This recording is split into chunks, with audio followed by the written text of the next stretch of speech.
Hello friends, welcome to my YouTube channel GK quiz. GK quiz में आप सभी का बहुत बहुत स्वागत है। आज मैं आपके सामने उपस्थित हूँ एक अति महत्वपूर्ण टॉपिक लेकर, जिसमें आज हम बात करने वाले हैं पंचवर्षीय योजनाओं की, यानी 5 ईयर्स प्लान ऑफ इंडिया की मैं बात करने वाला हूँ। आप सबको पता है फ्रेंड्स कि इस टॉपिक से एक न एक प्रश्न आपके एग्जाम में हमेशा बनता है।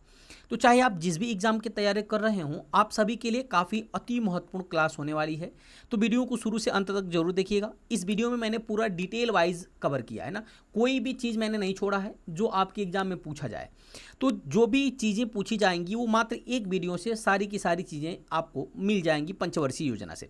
तो चलिए देरी न करते हुए शुरुआत करते हैं।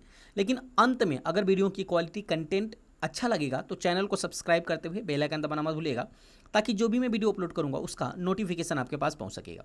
तो चलिए शुरुआत करते हैं भारत की पंचवर्षीय योजनाओं की। तो देखिए, भारत में पंचवर्षीय योजनाओं की अगर मैं बात करूं तो इसका मतलब होता है कि ये योजनाएं 5 वर्ष के लिए लागू की जाती थी, और इन 5 वर्षों के अंदर जो भी लक्ष्य निर्धारित किए जाते थे उसी लक्ष्य के को प्राप्ति करने के लिए काम किए जाते थे। ठीक है ना। तो पंचवर्षीय योजनाओं को याद रखिएगा, सफल क्रियान्वयन के लिए एक आयोग गठित किया गया जिसका नाम रखा गया योजना आयोग। तो इस प्रकार कह सकते हैं कि भारत में पंचवर्षीय योजनाओं का जो संचालन है वह योजना आयोग के द्वारा किया जाता था। योजना आयोग जो था ना फ्रेंड्स, एक सरकारी निकाय था जिसका उद्देश्य था मानवीय और भौतिक संसाधनों का अत्यधिक उपयोग करना और उत्पादकता को बढ़ाकर रोजगार के नए अवसर सृजन करना। ये इसका मुख्य उद्देश्य था। ठीक है। अच्छा, मैंने आपसे बताया कि पंचवर्षीय योजनाओं की सफल क्रियान्वयन के लिए किस आयोग का गठन किया गया, तो जिसका नाम था योजना आयोग। अब बात आती है फ्रेंड्स कि योजना आयोग कब गठित किया गया था। तो योजना आयोग का जो गठन किया गया था वो 15 मार्च 1950 को किया गया था। कब किया गया था? 15 मार्च 1950 को योजना आयोग का गठन किया गया था। अब योजना आयोग गठित हो गया, अब इसका कोई अध्यक्ष होगा। तो ये डिसाइड किया गया कि योजना आयोग का जो अध्यक्ष होगा वह उस समय जो तत्कालीन प्रधानमंत्री होगा वही उसका अध्यक्ष बनेगा। तो जब भी योजना आयोग बना वो कब बना? 15 मार्च 1950 को। उस समय तत्कालीन प्रधानमंत्री थे पंडित जवाहरलाल नेहरू। तो इस प्रकार योजना आयोग के प्रथम अध्यक्ष के रूप में किसने शपथ लिया? तो पंडित जवाहरलाल नेहरू ने। यानी कह सकते हैं कि योजना आयोग का प्रथम अध्यक्ष बने थे पंडित जवाहरलाल नेहरू। वहीं प्रथम उपाध्यक्ष कौन बना था? तो वो बने थे गुलजारी लाल नंदा। तो देखिए, यहाँ से भी प्रश्न आपके एग्जाम में बनते हैं, तो इसके विशेष तौर पे आप देखिएगा। जब योजना आयोग गठित हो गया फ्रेंड्स, तो उसकी कुछ जिम्मेदारियां निर्धारित की गई। तो योजना आयोग की 2 जिम्मेदारियां निर्धारित की गई। पहली कि प्राथमिकताओं का निर्धारण करके योजना का निर्माण करना और योजनाओं के लिए संसाधनों का आवंटन करना। यानी कि जो मूलभूत आवश्यकताएं हैं उन मूलभूत आवश्यकताओं के बारे में उसको किस तरह खत्म किया जाए या उसको किस तरह से पूर्ण किया जाए, उसके लिए योजना का निर्माण करना। साथ ही साथ उन योजनाओं के संचालन के लिए जिससे यह खत्म हो सके या जिससे इसका पूर्ण हो सके या लक्ष्य निर्धारित किया जा सके, पूर्ण हो सके, उसके लिए कौन कौन से संसाधन की आवश्यकता होगी, इसका आवंटन करना इसका पहली जिम्मेदारी थी। दूसरी जिम्मेदारी थी योजनाओं के सफल कार्यान्वयन के लिए आवश्यक मशीनरी का निर्धारण करना। तो इतनी चीज़ें आप अच्छी तरह से समझ पाए होंगे। आगे बढ़ते हैं। बात आई है देखिए योजना आयोग की। तो योजना के क्रियान्वयन को देखते हुए एनडीसी यानी राष्ट्रीय विकास परिषद का भी गठन किया गया। कब किया गया? तो 6 अगस्त 1952 को किया गया था। अच्छा, ये जो ना फ्रेंड्स है ना, ये किसके सिफारिश पे किया गया? तो ये के संथानम ने राष्ट्रीय विकास परिषद को सुपर कैबिनेट कहा था। ये भी प्रश्न आपसे पूछा जाता है कि किसने राष्ट्रीय विकास परिषद यानी एनडीसी को, ठीक है, यानी नेशनल डेवलपमेंट कॉरपोरेशन को सुपर कैबिनेट कहा था। तो वो कहा था के संथानम ने। तो ये भी आपको याद रखना है कि यहाँ से सीधा सीधा आपके एग्जाम में प्रश्न पूछा जाता है। ठीक है ना। योजनाओं को क्रियान्वयन के देखने के लिए, यानी योजनाएं किस स्तर पे पहुंची है उसको देखने के लिए 6 अगस्त 1952 को एक कार्यकारी परिषद बनाया गया जिसका नाम रखा गया एनडीसी यानी राष्ट्रीय विकास परिषद। ये भी आपको याद रखना है। और इसी राष्ट्रीय विकास परिषद को के संथानम ने सुपर कैबिनेट कहा था। तो ये भी चीज़ें आपको याद रखनी है। आगे बढ़ते हैं। जोसेफ स्टालिन ऐसे प्रथम व्यक्ति थे जिन्होंने सोवियत संघ रूस में 1928 में पंचवर्षीय योजना लागू किया था। यानी पहली बार जो पंचवर्षीय योजना थी वो कहाँ लागू की गई थी? तो रूस के अंदर लागू की गई थी। किस सन में किया गया था? 1928 में किया गया था। और किसने किया था? तो जोसेफ स्टालिन ने शुरू किया था। ठीक है ना। अब यहाँ से एक प्रश्न और बनता है कि भारत के अंदर जो पंचवर्षीय योजना आई वो किस देश से प्रेरित थी, तो वो थी फ्रेंड्स यूएसएसआर से। ये भी आपको याद रखना है कि वो किससे प्रेरित थी, तो यूएसएसआर से, पूर्व सोवियत संघ रूस से, ठीक है ना। भारत में अभी तक कुल 12 पंचवर्षीय योजनाएं जारी की जा चुकी हैं। इसके बाद जो भारत सरकार है ना, ये 5 साल की जो योजनाएं हैं इनको चलाना बंद कर दिया और योजना आयोग के स्थान पर एक नया आयोग बना दिया जिसका नाम रख दिया नीति आयोग। क्या नाम रखा? नीति आयोग। अब आपको कमेंट करके बताना है कि नीति आयोग का गठन कब किया गया था, ठीक है ना। हालांकि नीति आयोग का फुल फॉर्म होता है national institution for transforming India, इसका फुल फॉर्म होता है। ये आप हमें कमेंट करके बताइए। मैं आपको एक बता दे रहा हूँ कि ये 2000 कब 17 या 2015 में कब, बताइए इसका कब इसको लागू किया गया था, किस डेट को, आपको कमेंट करके बताना है। साथ ही साथ एक प्रश्न और पूछा जाता है, भारतीय आर्थिक योजना का जनक किसे माना जाता है, तो सर विश्वेश्वरैया को भारतीय आर्थिक योजना का जनक माना जाता है। तो ये भी चीज़ें आपको याद रखनी पड़ी। चलिए आगे बढ़ते हैं। अब बात कर लेते हैं पंचवर्षीय योजनाओं की। अगर पंचवर्षीय योजनाओं की बात करें तो जो प्रथम पंचवर्षीय योजना थी फ्रेंड्स ना, ये चली थी 1 अप्रैल 1951 से लेकर के 31 मार्च 1956 तक चलाई गई थी, यानी पूरे 5 वर्ष तक इसको चलाई गई थी। और ये पंचवर्षीय योजना जो थी ना, ये हैराड डोमर मॉडल पर आधारित थी। तो प्रश्न पूछा जाता है कि प्रथम पंचवर्षीय योजना किस मॉडल पर आधारित थी, तो ये थी फ्रेंड्स हैराड डोमर मॉडल। ये भी आपको याद रखना है। और इस प्रथम पंचवर्षीय योजना के अंतर्गत कृषि विकास को प्राथमिकता दी गई। याद रखिएगा, कृषि के विकास पर जोर दिया गया था प्रथम पंचवर्षीय योजना के लिए। और लक्ष्य कितना निर्धारित किया गया? लक्ष्य निर्धारित किया गया था 2.1%, जबकि लक्ष्य की प्राप्ति हुई थी 3.6% लक्ष्य की प्राप्ति हुई थी। तो इस प्रकार कह सकते हैं कि जो लक्ष्य निर्धारित किया गया था उससे कहीं ज़्यादा प्राप्ति हुई थी। तो जो प्रथम पंचवर्षीय योजना थी वो सफल साबित हुई थी। याद रखिएगा, प्रथम पंचवर्षीय योजना जो थी ना, वो सफल साबित हुई थी। और कृषि के विकास को मद्देनजर रखते हुए कुछ परियोजनाओं बनाए गए, कुछ बांध बनाए गए। तो कौन कौन से बांध बने थे ये भी आपको याद रखना है, सीधा सीधा प्रश्न पूछा जाता है।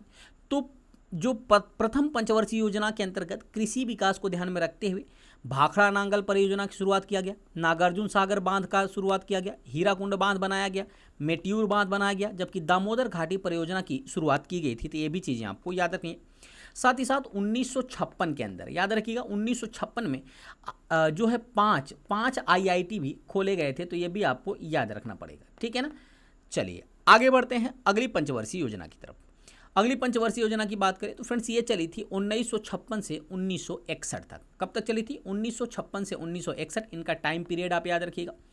और ये जो पंचवर्षीय योजना थी ना, ये महालनोबिस मॉडल पर आधारित थी। तो प्रश्न पूछा जाता है कि जो द्वितीय पंचवर्षीय योजना है किस मॉडल पर आधारित थी, तो महालनोबिस मॉडल पर आधारित थी, ठीक है ना। अच्छा, इस जो द्वितीय पंचवर्षीय योजना थी, इस द्वितीय पंचवर्षीय योजना में जो है औद्योगिक को लक्ष्य बनाया गया, यानी औद्योगिक विकास पर जोर दिया गया। पहली पंचवर्षीय योजना में कृषि पर जोर दिया गया था, जबकि दूसरी पंचवर्षीय योजना में उद्योग पर जोर दिया गया, यानी औद्योगिक विकास पर जोर दिया गया। और कुल 4.5% लक्ष्य निर्धारित किए गए थे, जबकि 4.2% लक्ष्य की प्राप्ति हुई थी। और इसी औद्योगिक विकास को मद्देनजर रखते हुए भिलाई इस्पात संयंत्र, दुर्गापुर इस्पात संयंत्र और राउरकेला इस्पात संयंत्र, यानी ये तीनों इस्पात संयंत्र बनाए गए थे औद्योगिक विकास को ध्यान में रखते हुए, ठीक है ना। अब आपको कमेंट करके बताना है कि भिलाई इस्पात संयंत्र जो है 21 देश के सहयोग से इसको शुरू किया गया था। दुर्गापुर इस्पात संयंत्र, इसको किस देश के सहयोग से शुरू किया गया था, जबकि राउरकेला इस्पात उद्योग, इसको किस देश के सहयोग से शुरू किया गया था। ये आपको कमेंट करके बताना है, ठीक है ना। चलिए, साथ ही साथ द्वितीय पंचवर्षीय योजना के तहत भारत सहायता क्लब की भी स्थापना की गई थी। तो ये था फ्रेंड्स द्वितीय पंचवर्षीय योजना। इसके लक्ष्य को ध्यान रखना है और ये कब से कब चली ये भी याद रखना है। साथ ही साथ किस मॉडल पर आधारित है और इसमें किसको लक्ष्य बनाया गया था ये भी आपको याद रखना है। आगे बढ़ते हैं तृतीय पंचवर्षीय योजना की तरफ। तृतीय पंचवर्षीय योजना की बात करें तो फ्रेंड्स ये पंचवर्षीय योजना 1961 से लेकर के 1966 तक चली थी, जबकि इसमें कृषि और उद्योग दोनों पर बल दिया गया था। यानी कहने का मतलब जो प्रथम पंचवर्षीय योजना थी इसमें किस पर बल दिया गया था, तो इसमें बल दिया गया था कृषि पर, यानी कृषि विकास पर बल दिया गया था। जबकि जो द्वितीय पंचवर्षीय योजना थी ना, इस पर उद्योग पर विकास किया गया था, यानी औद्योगिक विकास पर जोर दिया गया था। जबकि जो तृतीय पंचवर्षीय योजना थी इसमें उद्योग और कृषि दोनों पर जोड़ दिया गया था ताकि स्वावलंबी अर्थव्यवस्था को प्राप्त किया जा सके। जबकि इसमें विकास का जो दर रखा गया था, यानी इसमें जो लक्ष्य निर्धारित किए गए थे वो लक्ष्य निर्धारित किए गए थे 5.6%, लेकिन लक्ष्य की जो प्राप्ति है ना वो 2.8% हो सकी। तो इस प्रकार कह सकते हैं कि ये जो योजना थी, यानी तृतीय पंचवर्षीय योजना थी, ये पूरी तरह से फ्लॉप हो गई थी। तो प्रश्न पूछा जाता है कि कौन सी, यानी तृतीय पंचवर्षीय योजना में जो लक्ष्य निर्धारित किए गए थे वो कौन कौन कितने थे? तो 5.6% और प्राप्ति कितने की हुई थी? तो 2.8% हुई थी। अच्छा, इसके कुछ कारण थे। तीसरी जो पंचवर्षीय योजना जो थी ये जो है इसके असफल होने के कारण थे। पहला कारण तो यही था कि 1962 में भारत चीन के बीच युद्ध हो गया। दूसरा कारण था कि 1965 में भारत पाकिस्तान के बीच युद्ध हुआ, जबकि 1965 से 1966 के बीच भयंकर सूखा पड़ गया था, जिसकी वजह से जो 5.6% लक्ष्य निर्धारित किया गया था इसकी प्राप्ति नहीं हो सकी और यह पंचवर्षीय योजना पूरी तरह से असफल साबित हुई। ठीक है ना। अच्छा, एक पॉइंट आपको विशेष तौर पे याद रखना है कि इसी पंचवर्षीय योजना के तहत हरित क्रांति की शुरुआत किया गया था। हरित क्रांति की शुरुआत कब किया गया था? तो ये आपको बताना है कमेंट करके कि हरित क्रांति की शुरुआत कब किया गया था, लेकिन किस पंचवर्षीय योजना के तहत किया गया था? तो वो किया गया था तृतीय पंचवर्षीय योजना के तहत। ठीक है ना। अच्छा, आपसे ये भी प्रश्न पूछा जाता है, हालांकि उतना इंपॉर्टेंट है नहीं, पूछा जाता है कि यह पंचवर्षीय यानी तीसरी पंचवर्षीय योजना जो है ये किस मॉडल पर आधारित थी। तो इनका कोई फिक्स नहीं है, फिर भी मैं आपको बता देता हूँ। सैंडी, सुखमनी चक्रवर्ती और पीसी महालनोबिस मॉडल पर आधारित थी। ठीक है ना। साथ ही साथ तृतीय पंचवर्षीय योजना के तहत ही रुपये का अवमूल्यन किया गया, यानी 1966 में जब 1966 में रुपये का अवमूल्यन किया गया ताकि रुपये का दाम घटा दिया गया। ठीक है ना। और इसी के तहत ही बोकारो आयरन स्टील कंपनी रूस के सहयोग से बनाया गया। तो ये भी चीज़ें आपको याद रखनी पड़ेंगी। ठीक है ना। साथ ही साथ यूटीआई 1964 में बनाया गया, आईडीबीआई 1964 में बनाया गया और FCI food corporation of India को भी 1965 में बनाया गया था। वो किस पंचवर्षीय योजना के तहत बनाया गया था? तो तीसरी पंचवर्षीय योजना के तहत बनाया गया। इसके बाद क्या हुआ फ्रेंड्स कि योजना अवकाश लाया गया, यानी ये पंचवर्षीय योजना असफल होने से लक्ष्य की प्राप्ति नहीं हो सकी, तो बीच में एक वर्ष का जो है रेस्ट लिया गया, यानी योजना अवकाश लाया गया। और तीसरी पंचवर्षीय योजना की असफलता के कारण सरकार ने प्लान हॉलीडे घोषित कर मजबूर थी। इस काल में वार्षिक योजनाएं चली, इसलिए इसे पंचवर्षीय योजना का अवकाश काल कहा जाता है। तो ये भी चीज़ें आपको याद रखना है। तो प्रथम अवकाश काल कब हुआ था? तो 1966 से याद रखिएगा 1966 से 1969 तक, यानी 3 जो है ना ये वार्षिक योजनाएं चली गई थी, वार्षिक योजनाएं चलाई गई थी, जबकि प्रथम योजना अवकाश हुआ था 1966 में। तो उम्मीद करते हैं इतनी चीज़ें आप समझ पाए होंगे। आगे बढ़ते हैं। चौथी पंचवर्षीय योजना। चौथी पंचवर्षीय योजना जो थी ना फ्रेंड्स वो 1969 से 1974 तक चली थी और इसमें जो है स्थिरता के साथ आर्थिक विकास और आत्मनिर्भरता की प्राप्ति के लिए बल दिया गया, यानी आत्मनिर्भर बनाने के लिए जोर दिया गया। तो प्रश्न पूछा जाता है कि आत्मनिर्भर बनाने के लिए किस पंचवर्षीय योजना में आत्मनिर्भरता का प्रयोग किया गया था, यानी आत्मनिर्भर और आर्थिक विकास पर जोर दिया गया था। तो वो था फ्रेंड्स चौथी पंचवर्षीय योजना। ठीक है ना। जबकि चौथी पंचवर्षीय योजना थी ना ये DR गाडगिल इसके उपाध्यक्ष थे। ठीक है ना, जिन्होंने इसका प्रारूप तैयार किया था। ठीक है, और इसे गाडगिल योजना भी कहा जाता है। तो ये भी चीज़ें आपको याद रखनी है। यह मॉडल जो था फ्रेंड्स ना अशोक रुद्र और AS मान्य के मॉडल पर आधारित था। अब प्रश्न पूछा जाता है कि चौथी पंचवर्षीय योजना किस मॉडल पर आधारित थी? तो अशोक रुद्र और AS मान्य के मॉडल पर आधारित थी। ठीक है ना। और ये चौथी पंचवर्षीय योजना के तहत ही 14 बैंकों का राष्ट्रीयकरण हुआ, परिवार नियोजन कार्यक्रम की शुरुआत किया गया, साथ ही साथ भूमिगत परमाणु परीक्षण जिसका कोड नेम रखा गया था स्माइलिंग बुद्धा, इसका परीक्षण किया गया था, सूखा संभावित क्षेत्र कार्यक्रम की शुरुआत किया गया और इसी पंचवर्षीय योजना के तहत ही इसरो की स्थापना किया गया था। अब इसरो की बात आई है, आप सभी लोग जानते हैं इसरो का फुल फॉर्म होता है इंडियन स्पेस रिसर्च ऑर्गेनाइजेशन, ये भी आपको याद रखना है। विकास दर इसमें जो रखा गया था वो 5.6% रखा गया था, जबकि प्राप्ति हुई थी 3.3%। इस योजना में भारत की कृषि वृद्धि दर सर्वाधिक रही थी। तो प्रश्न पूछा जाता है कि किस योजना के तहत भारत में कृषि दर सर्वाधिक रही थी? तो वो थी चौथी पंचवर्षीय योजना। साथ ही साथ इसरो की स्थापना किस पंचवर्षीय योजना में हुई थी? तो वो भी चौथी पंचवर्षीय योजना में हुई थी। 14 बैंकों का राष्ट्रीयकरण किस पंचवर्षीय योजना के तहत हुआ? तो वो भी चौथी पंचवर्षीय योजना के तहत हुआ। परिवार नियोजन कार्यक्रम की शुरुआत किस पंचवर्षीय योजना में हुई? तो वो भी जो है फ्रेंड्स चौथी पंचवर्षीय योजना में हुई। भूमिगत परमाणु परीक्षण यानी स्माइलिंग बुद्धा का जो परीक्षण किस परियोजना में किया गया था, किस योजना के तहत, तो वो भी चौथी पंचवर्षीय योजना के तहत। ये सारी चीज़ें आपको याद रखनी पड़ेंगी क्योंकि सीधा सीधा आपके एग्जाम में प्रश्न पूछा जाता है, तो ये पंचवर्षीय योजना आपके एग्जाम के दृष्टिकोण से काफ़ी अति महत्वपूर्ण हो जाती है। आगे बढ़ते हैं पांचवी पंचवर्षीय योजना में। पांचवी जो पंचवर्षीय योजना थी फ्रेंड्स, ये चली थी 1974 से 1978 तक। ये महज 4 वर्ष में ही इसको बंद कर दिया गया था। और ये जो पंचवर्षीय योजना है ना, ये डीपी धर मॉडल पर आधारित थी, तो ये भी आपको याद रखना है। इस पंचवर्षीय योजना का मुख्य उद्देश्य यानी मुख्य लक्ष्य निर्धारित किया गया था गरीबी निवारण एवं आत्मनिर्भरता की प्राप्ति, यानी गरीबी निवारण और आत्मनिर्भरता की प्राप्ति का लक्ष्य रखा गया था पांचवी पंचवर्षीय योजना में। और इसी पंचवर्षीय योजना में पहली बार गरीबी हटाओ उन्मूलन का नारा दिया गया था, तो ये भी चीज़ें आपको याद रखनी है। तो सीधा प्रश्न पूछा जाता है आपके एग्जाम में कि गरीबी हटाओ उन्मूलन का नारा किस पंचवर्षीय योजना में दिया गया था, तो वो था फ्रेंड्स पांचवी पंचवर्षीय योजना, तो ये आपको याद रखना है। और इसी पंचवर्षीय योजना के तहत 20 सूत्रीय कार्यक्रम निर्धारित किए गए और इसकी शुरुआत 1975 में हुई थी, ठीक है ना।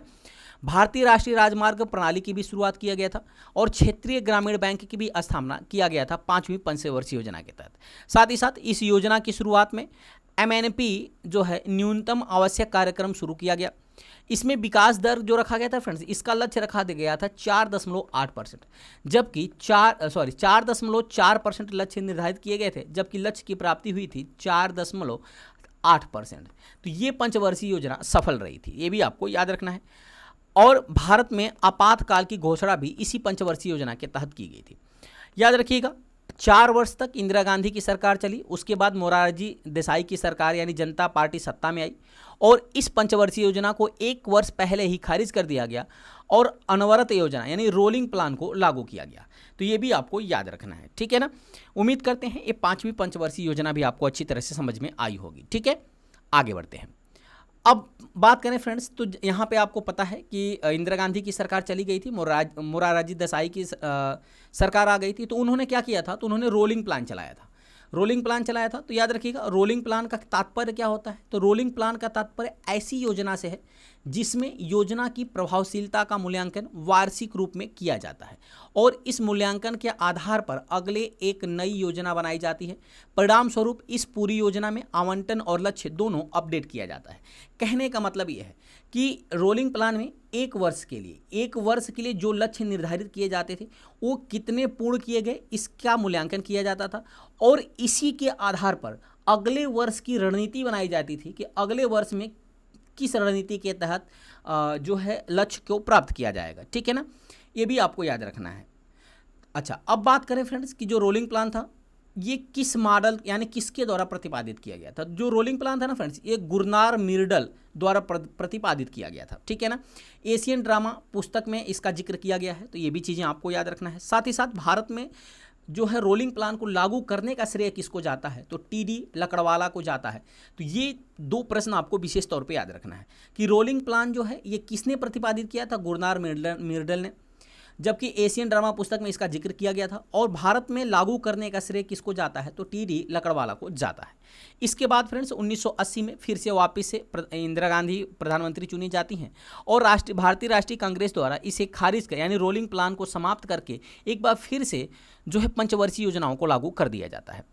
आगे बढ़ते हैं, तो अगली पंचवर्षीय योजना जो चली फ्रेंड्स वो चली थी 1980 से 1985, यानी जो छठी पंचवर्षीय योजना थी ये 1980 से 1985 तक चली थी। और इस पंचवर्षीय योजना में जो लक्ष्य निर्धारित किया गया था वो रोजगार का अत्यधिक सृजन करना यानी रोजगार के अवसर उत्पन्न करना इसका लक्ष्य निर्धारित किया गया था। और इसी के तहत ही नाबार्ड की स्थापना किया गया था, यानी 1982 में शिवरमन समिति की सिफारिश पर नाबार्ड की स्थापना की गई। ग्रामीण बेरोजगार के उन्मूलन से संबंधित कार्यक्रम लागू किए गए और इसमें यानी छठी पंचवर्षीय योजना में जो लक्ष्य निर्धारित किए गए थे विकास दर की वो 5.2%, जबकि लक्ष्य की प्राप्ति हुई थी 5.7%। तो यह भी योजना जो थी ना ये सफल साबित हुई थी। याद रखिएगा यह पंचवर्षीय योजना अर्थव्यवस्था के लिए एक बड़ी सफलता बनी, जिसके अंतर्गत 6 बैंकों का राष्ट्रीयकरण भी किया गया और साथ ही साथ 1982 में एक्जिम बैंक स्थापित किया गया। बात आई है एक्जिम की, तो एक्जिम का जानते हैं ना, एक्जिम का फुल फॉर्म होता है एक्सपोर्ट और इंपोर्ट बैंक। तो प्रश्न पूछा जाता है कि किस पंचवर्षीय योजना के तहत एक्जिम बैंक स्थापित किए गए थे, तो 1982 में पहली बात किए गए थे, छठी पंचवर्षीय योजना के तहत किए गए थे, और 6 बैंकों का राष्ट्रीयकरण भी किया गया था। तो ये भी आपको याद रखना है। साथ ही साथ इस पंचवर्षीय योजना में नेहरू समाजवाद का अंत हो गया, तो ये भी चीज़ें आपको याद रखनी पड़ेंगी। आगे बढ़ते हैं फ्रेंड्स अगली पंचवर्षीय योजना की तरफ। तो अगली है 7वीं पंचवर्षीय योजना। 7वीं पंचवर्षीय योजना जो है 1985 से 1990 तक इसका कालखंड है। इसमें रोजगार, शिक्षा और जन स्वास्थ्य 3 लक्ष्य निर्धारित किए गए थे। पहली बात रोजगार का सृजन करना, शिक्षा को बढ़ावा देना और जनता की स्वास्थ्य को ध्यान रखना, ये 3 लक्ष्य निर्धारित किए गए थे 7वीं पंचवर्षीय योजना में। इसके अंतर्गत भोजन, काम और उत्पाद का नारा दिया गया था। तो ये प्रश्न पूछा जाता है कि किस पंचवर्षीय योजना के तहत भोजन, काम और उत्पाद का नारा दिया गया था। तो 7वीं पंचवर्षीय योजना में भोजन, काम और उत्पाद का नारा दिया गया, जबकि इसमें लक्ष्य का जो दर निर्धारित किया गया था, विकास दर, वो 5% और लक्ष्य की प्राप्ति हुई थी 6.1% लक्ष्य की प्राप्ति हुई थी। ठीक है ना। और याद रखिएगा 5% लक्ष्य निर्धारित किए गए थे, प्राप्ति कितनी हुई? 6.1%। पहली बार गरीबी की माप किया गया, और किस समिति द्वारा? तो लकड़वाला समिति के द्वारा गरीबी का पहली बार माप किया गया था। तो प्रश्न पूछा जाता है किस पंचवर्षीय योजना में पहली बार गरीबी का मापन किया गया था? तो वो था फ्रेंड्स 7वीं पंचवर्षीय योजना। किस समिति के द्वारा? तो लकड़वाला समिति के द्वारा। जवाहर योजना की भी शुरुआत हुई थी 7वीं पंचवर्षीय योजना में। इसके बाद फ्रेंड्स एक बार फिर योजना अवकाश आता है। यह योजना अवकाश का समय था जिसमें वार्षिक योजनाएं चलाई गई। 1991 में भारत को विदेशी मुद्रा भंडार के संकट का सामना करना पड़ा था, जिसकी वजह से जो वार्षिक योजनाएं चलाई गई, जिसे योजना अवकाश के नाम से जाना जाता है। 1 अरब मिलियन डॉलर के भंडार देश के पास ही बचे थे, यानी केवल 1 ही अरब मिलियन डॉलर जो है ये भारत के पास बचे हुए थे, जिसकी वजह से जो है ये पंचवर्षीय योजना न लगा करके वार्षिक योजनाएं चलाई गई थी, यानी योजना अवकाश चलाया गया था। याद रखिएगा भारत में एलपीजी यानी उदारीकरण, निजीकरण और वैश्वीकरण की शुरुआत भी इसी जो है योजना के तहत किए गए थे ना, इसी वार्षिक योजना जो चलाई गई थी इसी के तहत किया गया था। आगे बढ़ते हैं 8वीं पंचवर्षीय योजना की बात करते हैं। हालांकि बहुत ज़्यादा इंपॉर्टेंट नहीं है, फिर भी बात कर लेते हैं। 8वीं जो पंचवर्षीय योजना है इसका जो कालखंड है वो 1992 से 1997 है। यह जो है ये जॉन डब्ल्यू मिलर के मॉडल पर आधारित है।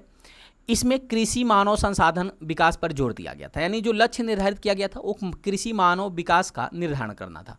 ठीक है ना। 1 जनवरी 1955 में भारत विश्व व्यापार संगठन का सदस्य बना था। इसी पंचवर्षीय योजना के तहत यानी WTO वर्ल्ड ट्रेड ऑर्गेनाइजेशन का सदस्य बना था भारत 1 जनवरी 1995 को। तो ये डेट आपको याद रखना है, 1 जनवरी 1995 को बना था। ठीक है ना। 1993 में प्रधानमंत्री रोजगार योजना की भी शुरुआत किया गया था, और इसमें जो विकास की दर निर्धारित की गई थी वो 5.6 निर्धारित की गई थी, जबकि लक्ष्य की प्राप्ति हुई थी 6.8%। तो ये भी पंचवर्षीय योजना काफ़ी सफल हुई थी। उसके बाद बात आती है 9वीं पंचवर्षीय योजना की। तो जो 9वीं पंचवर्षीय योजना था इसका जो कालखंड है 1997 से 2002 तक है। इसमें न्यायपूर्ण वितरण एवं समानता पर बल दिया गया, यानी कहने का मतलब है कि न्यायपूर्ण वितरण यानी जो भी चीज़ें लागू की जाए वो सबको समानता पर मिले। ठीक है ना, सबको उसमें समान अवसर मिले, इस पर बल दिया गया था 9वीं पंचवर्षीय योजना के तहत। ठीक है ना। और इसमें विकास दर की जो लक्ष्य निर्धारित किया गया था 6.5, जबकि इसमें प्राप्ति हुई थी 5.4 की। अंतर्राष्ट्रीय मंदी के कारण यह जो योजना थी फ्रेंड्स इसे असफलता का सामना करना पड़ा था। आगे बढ़ते हैं 10वीं पंचवर्षीय योजना। इसका जो कालखंड था वो 2002 से 2007 तक था। इसका जो ठीक है, इसके जो उद्देश्य निर्धारित किए गए थे वो गरीबी व बेरोजगारी को समाप्त करना था, सामाजिक न्याय और समानता को लागू करना था। अगले 10 वर्ष में प्रति व्यक्ति आय को दोगुना करना इस पंचवर्षीय योजना का उद्देश्य था। साथ ही साथ इसमें विकास दर का जो लक्ष्य निर्धारित किया गया था वो 8%, जबकि प्राप्ति हुई थी 7.7%। वहीं 11वीं पंचवर्षीय योजना की बात करें तो ये जो है ये 2007 से 2012 तक चली थी। इसमें जो है तीव्रता एवं समावेशी विकास को जोड़ दिया गया था, यानी इसमें लक्ष्य जो निर्धारित किया गया था 9%, जबकि प्राप्ति हुई थी 7.9%। ठीक है ना। कार्य आम आदमी बीमा योजना, प्रधानमंत्री आदर्श ग्राम योजना की शुरुआत, यानी कहने का मतलब है कि 11वीं पंचवर्षीय योजना के तहत आम आदमी बीमा योजना की शुरुआत किया गया था, साथ ही साथ प्रधानमंत्री आदर्श ग्राम योजना की भी शुरुआत की गई थी। तो ये भी आपको याद रखना है। शिक्षित बेरोजगारी 5% कम करना लक्ष्य रखा गया था, जबकि 5% से अधिक वनारोपण में वृद्धि करने का लक्ष्य रखा गया था। और यह सर्वाधिक वृद्धि वाली पंचवर्षीय योजना थी, तो ये भी आपको याद रखना है। प्रश्न पूछ लेगा कि सर्वाधिक वृद्धि वाली पंचवर्षीय योजना कौन सी चलाई गई थी, तो 11वीं पंचवर्षीय योजना, जिसमें शिक्षित बेरोजगारी को 5% कम करने का लक्ष्य रखा गया था और जो वनारोपण में वृद्धि करनी थी वो 5% ज़्यादा करनी थी। ठीक है ना। चलिए आगे बढ़ते हैं, 12वीं पंचवर्षीय योजना की बात करते हैं। तो जो 12वीं पंचवर्षीय योजना थी फ्रेंड्स, वो 2012 से 2017 तक चली थी। ये अंतिम पंचवर्षीय योजना थी और इसका उद्देश्य था त्वरित समावेशी विकास करना। ठीक है ना। इसके बाद जो है पंचवर्षीय योजनाओं को बंद कर दिया गया 2017 में। और याद रखिएगा 1 जनवरी 2015 को एक प्रस्ताव पारित किया गया और उस प्रस्ताव के तहत योजना आयोग की जगह एक नई संस्था नीति आयोग अस्तित्व में आई। एनडीए सरकार द्वारा पंचवर्षीय योजनाओं को 2015 में ही बंद कर दिया गया। तो ये भी चीज़ें आपको याद रखनी पड़ेगी। तो उम्मीद करते हैं फ्रेंड्स ये छोटा सा जो टॉपिक था योजना आयोग से संबंधित या पंचवर्षीय योजना से संबंधित, यह आपको अच्छी तरह से समझ में आया होगा। अगर वीडियो की क्वालिटी, कंटेंट और आपके सत्येंद्र सर की मेहनत आपको पसंद आ रही हो तो चैनल को सब्सक्राइब करते हुए बेल आइकन दबाना मत भूलिएगा, ताकि जो भी मैं वीडियो अपलोड करूं उसका नोटिफिकेशन आपके पास पहुंच सके। तो चलिए मिलते हैं ऐसे ही मजेदार टॉपिक के साथ अगली वीडियो में। तब तक के लिए बहुत बहुत धन्यवाद। Thanks for watching.